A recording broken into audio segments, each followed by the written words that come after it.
Lucy Daival. Sosok yang mandiri dan pantang menyerah, memulai karir sejak kecil dan berprestasi sejak usia muda. Mendapat panggilan ilahi untuk melayani. Semua cerita hidup dan karirnya akan dikupas dalam acara kesayangan kita, Cerita Selebritis.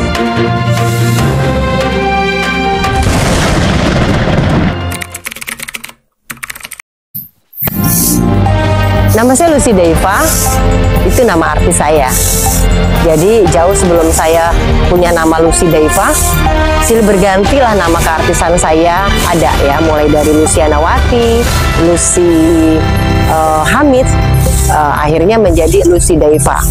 Bagaimana karir saya akhirnya berkembang menjadi seorang penyanyi? Itu adalah awal cikal muasal saya di dunia entertain. Dari kecil saya memang sudah suka menyanyi. Jadi dari masih piyik-piyik gitu, orang-orang mah suka pada main sepeda gitu ya. Aku malah suka nyanyi gitu. Jadi kalau misalnya pada saat saya lihat video klip, dulu namanya bukan video klip, pentas Ria Safari, Anika Ria Safari, mereka nyanyi-nyanyi, saya langsung hafal tuh. Itu usia saya masih kecil banget. Jadi dulu saya sudah punya cita-cita pengen jadi penyanyi, padahal saya anak orang gak punya. Rumah saya aja rumah kayu, rumah panggung, bawahnya tuh kali ya, kamar mandi yang ke belakang. Jadi kalau kata ibu saya dulu, lu kalau mimpi jangan kejauhan gitu, nanti lu gila. Itu saya ingat banget. Tapi saya memang pengen banget jadi artis, pengen banget jadi artis supaya orang bisa lihat saya. Nah, akhirnya Dewi Fortuna datang kepada saya di usia saya SMA kelas 1. Nah, di SMA kelas 1 itulah ada sebuah studio bukan menawarkan, mereka mencari penyanyi. Ya, saya datang, saya ikut audisi. Ternyata yang di audisi, yang dicari adalah penyanyi dangdut. Sementara saya nggak bisa nyanyi dangdut saat itu. Lagu-lagunya yang saya bisa ya lagu Nika Ardila, ya Inka Kristi. Tapi karena saya mempunyai satu tekad yang kuat dalam satu hal, saya pikir ini peluang saya, berarti saya harus masuk. Dan saya minta izin sama yang punya studio, saya izinkan saya 1 minggu lagi ke sini, saya hafalin 1 buah lagu dangdut. Saya minta izin dan saat itu saya nyanyi tuh lagu dangdut, judulnya lagu Oma Irama yang seperti ini. Kering sudah rasanya air mataku. Nah ini kan udah dangdut, dulu begini bawainnya. Kering sudah rasanya air mataku, terlalu banyak sudah yang tertumpah. Jadi benar-benar lurus aja. Tapi karena dulu nama beliau adalah almarhum ya, sudah almarhum Pak Oding tuh, Pak Ading bilang, kamu punya kemauan yang kuat, ya udah saya kasih waktu kamu 1 minggu untuk menghafalkan 1 lagu ini. Akhirnya 1 minggu berlalu saya ke sana dan puji Tuhan saya diterima menjadi penyanyi di sana tetap SMA kelas 1 ya saudara. Jadi selama SMA itu saya latihan nyanyi lagu dangdut, mulai dari lagu Sekuntum Mawar Merah, terus lagu rambut siapa ini kasih, lagu banyak lagi lagu dangdut yang akhirnya saya pelajari. Berbulan-bulan kami latihan, akhirnya kita mendapatkan kesempatan untuk manggung di kelurahan waktu itu. Saya nyanyi di kelurahan, udah seneng banget ya, nggak dibayar pun udah seneng banget. Singkat cerita, Tuhan itu memang sudah sayang sama saya sebelum saya mengenal Tuhan. Kembali, Dewi Fortuna berikutnya datang kepada saya diberi kesempatan menjadi penyanyi Ancol kelas 1 SMA. Penyanyi Ancol yang bayarannya cuma 6.000 perak. Bahkan kadang-kadang saya nggak dibayar, yang penting saya datang. Ongkos ke sana, dari rumah ke sana sekitar 200-300 perak. Udah seneng banget. Nah, nggak puas jadi penyanyi Ancol, yang penting duit. Karena pada saat itu saya sekolah nggak pernah bayaran. Karena ibu saya, istilahnya waktu itu memang saya udah berjanji masukin saya SMA biar saya yang bayaran. Jadi saya nggak bayaran, bagaimana caranya saya dapat uang? Bukan cuma jadi penyanyi, akhirnya saya jadi badut Ancol.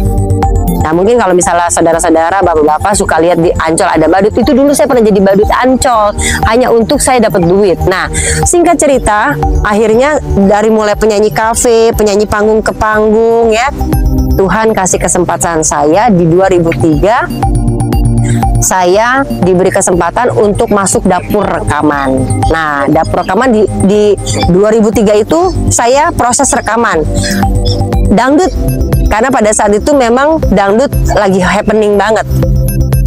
Dan lagu yang saya bawakan diberikan sama produser ya. Dulu saya dikontrak oleh SKI Record. Sekarang diambil alih oleh Falcon Music. Nah, lagu saya dulu kaset saya ya, dulu nggak ada CD. Lagunya Tua-Tua Keladi versi dangdut. Bojo Loro, Digilir Cinta, lalu Penari, lalu Cucak Rowo ya. Dan satu album itu 10 lagu recycle semua. Zaman itu memang recycle tuh lagi booming. Ya, singkat cerita akhirnya pada saat proses lagu itu, Dewi Fortuna berikutnya datang kepada saya ditawarkan main sinetron. Jadi 2003 itu saya sudah mulai main sinetron, saya casting ala-ala aja, iseng-iseng doang. Casting pertama akhirnya saya masuk ke FTV yang dibuat oleh Mas Garin Nugroho. Di situ Mas Garin bikin sebuah FTV yang temanya pahlawan yang ditayangkan Trans TV. Nah, saya masuk di situ dalam satu FTV, Sultan Syahrir. Ya, saya masuk di sana. Disitulah cikal awal saya bermain sinetron.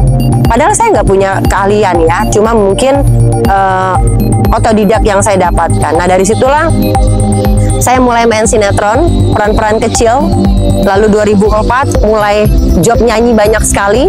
Sinetron saya tinggalkan karena buat saya sinetron duitnya kecil, nyanyi lebih gede. Jadi saya fokus di nyanyi, sinetronnya berkembang hanya kecil saja.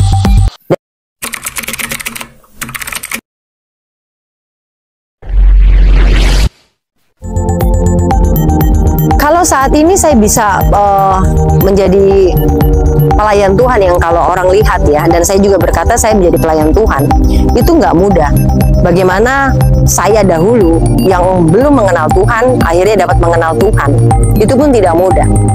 Dulu saya adalah orang yang tidak mengenal Tuhan, apalagi Yesus saya anggap sebagai Tuhan. Sebagai seorang Muslim sejati pada saat itu, bisa mengaku Yesus adalah Tuhan atau bahkan bisa berteman erat dengan orang Kristen itu sangat mustahil. Tapi karena Tuhan Yesus yang dahsyat itulah yang membuat saya dapat mengenal Tuhan. Nah, pada saat saya mengenal Tuhan, saya cari benar-benar siapa itu Tuhan Yesus, bagaimana Tuhan merubah hidup saya. Bayangkan 17 tahun saya bersembunyi di balik kebohongan saya supaya orang tidak mengenal, tahu saya itu pindah keyakinan. Tapi saya percaya firman Tuhan tuh iya dan amin. Kata Tuhan, firman-Nya, kalau aku sudah memilih engkau, tidak ada yang bisa lagi menyembunyikan engkau. Bahkan kalau Tuhan sudah pilih saya untuk menjadi martirnya, untuk menjadi laskarnya, saya mau buat apapun akan terjadi. Dan puji Tuhan, sekarang saya bisa seperti ini. Saya sukacita luar biasa. Setelah saya tahu begini, saya nyesel banget ya. Kenapa 17 tahun itu saya buang sia-sia? Kalau manusia tuh udah jadi dewasa 17 tahun ya. Saya 17 tahun tuh buang sia-sia hidup saya hanya karena ketakutan saya. Ketakutan dalam dunia, nggak dikasih kerjaan, nggak dikasih uang, nggak punya temen. Tapi kenyataannya 2 tahun lebih ini setelah saya benar-benar ikut Tuhan, ikut maunya Tuhan, pegang tangan Tuhan. Di saat saya pegang tangan Tuhan, Tuhan tuh bukan cuma megang tangan saya, Dia rangkul saya, Dia bawa saya berjalan tinggi, tinggi dan terus tinggi. Dan akhirnya saya dapat katakan, menyesal sekali pada saat kita sudah kenal Tuhan, tapi kita tidak berjalan bersama Tuhan. Jadi sekarang saya melayani Tuhan dengan sungguh-sungguh, dengan sukacita yang luar biasa, dengan kebahagiaan yang luar biasa untuk melayani Dia di sepanjang hidup saya. Saya percaya tidak ada kata terlambat dalam segala hal bersama Tuhan. Jadi kalau sekarang saya dapat membayar apa yang saya rasakan, kebodohan saya 17 tahun lalu, tapi saya percaya itu semua yang memang Tuhan izinkan buat saya. 17 tahun saya ditempa sama Tuhan menjadi emas yang murni, sehingga pada saat Tuhan bilang ini saatnya, ini saatnya kamu berperang. Saya sudah menjadi emas yang murni, sehingga pada saat saya berperang melawan semua ketakutan saya, pada saat saya melayani Tuhan di 3 tahun kurang ini, itu semua bukan karena hebat dan gagah saya, tapi karena Tuhan Yesus yang dahsyat dalam kehidupan saya bisa seperti saat ini.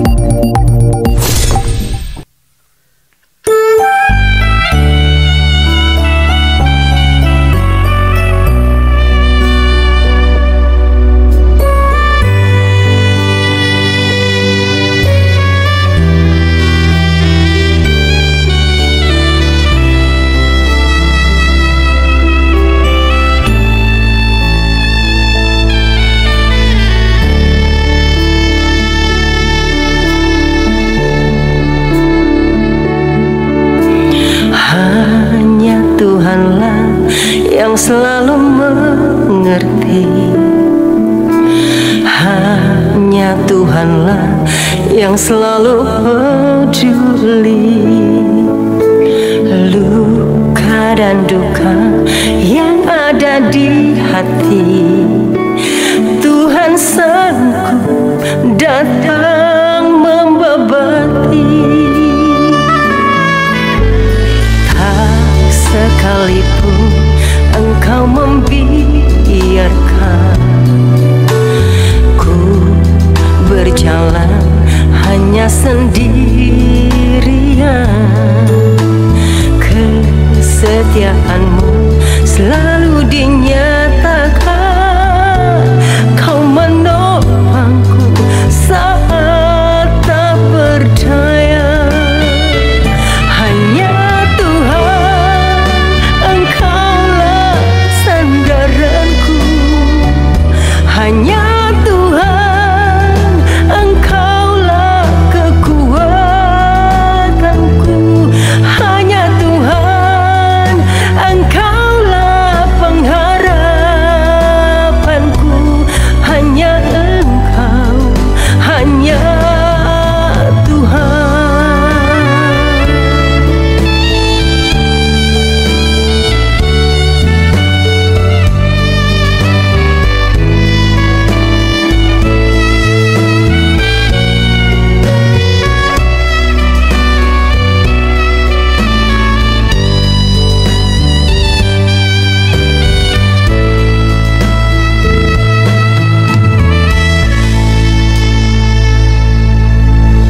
Tak sekalipun Engkau membiarkan ku berjalan hanya sendirian. Kesetiaanmu selalu dinyatakan, Kau menopangku saat tak berdaya. Hanya Tuhan, Engkaulah sandaranku. Hanya Tuhan, Engkaulah kekuatanku. Hanya Tuhan, Engkaulah pengharapanku.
Harapan saya saat ini hanya satu, bagaimana saya dapat memberitakan tentang kebaikan Tuhan dalam hidup saya, sehingga setiap orang yang belum pernah mendengar baiknya Tuhan kita yang hidup juga dapat merasakan seperti saya.